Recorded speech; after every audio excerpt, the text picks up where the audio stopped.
Hi, இன்னைக்கு afternoon routine. எழில் ஸ்கூல்ல இருந்து வந்து சாப்பிட்டுட்டு விளையாடிட்டு இருக்காரு. எழிலுக்கு ஹோம்மேட் பிஸ்கெட் பண்ணிடலாம். நெய் இல்ல பட்டர்ல செய்யலாம். பட்டர் கம்மியா இருந்தனால நெய் சேர்த்துட்டு நல்லா பீட் பண்ணிக்கிட்டேன். இப்போ அது கூடவே வந்து 1/2 கப் அளவுக்கு சர்க்கரையை நல்லா பவுடர் பண்ணி சேர்த்து நல்லா இந்த க்ரீம் கன்சிஸ்டன்சிக்கு அடிச்சு அது கூடவே ராகி மாவு சேர்த்து நல்லா பிசைஞ்சுக்கலாம். இந்த அளவுக்கு தான் வந்து எனக்கு வந்தது. ஸோ லேசா கொஞ்சமா பால் தெளிச்சுட்டு மாவு இந்த கன்சிஸ்டன்சில பிசைஞ்சிட்டு ரவுண்ட் ரவுண்டா பண்ணிட்டு பிஸ்கெட் ஷேப்க்கு வந்துட்டு கொண்டு வந்து அது எல்லாமே ட்ரேல வந்து வச்சுட்டேன். ஓடிஜி ஆல்ரெடி 220 டிகிரி செல்சியஸ்க்கு 15 மினிட்ஸ் ப்ரீ ஹீட் பண்ணி வச்சிருந்தேன். ஸோ ஒரு 15 மினிட்ஸ் அகைன் வச்ச உடனே பிஸ்கெட் வந்து ரெடி ஆயிடுச்சு.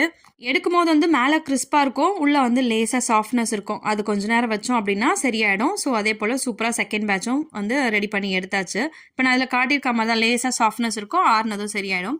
எழிலுமே வந்து ரொம்ப விரும்பி சாப்பிட்டு இருந்தான், அவனுக்கு ரொம்பவே பிடிச்சிருந்தது. எனக்கு பெருசாக பேக்கிங்லாம் எதுவும் தெரியாது, எனக்கு தெரிஞ்சதை வச்சு செஞ்சுருக்கேன், அவ்வளோதான். அண்ட் ஃபைனலாக இந்த ஓடிஜியில் எல்லாமே செஞ்சு பார்த்தாச்சு, சூப்பராக வந்திருந்தது. 1500க்கு கண்டிப்பாக இது வாங்கலாம். நெக்ஸ்ட் வீடியோவில் பார்க்கலாம்.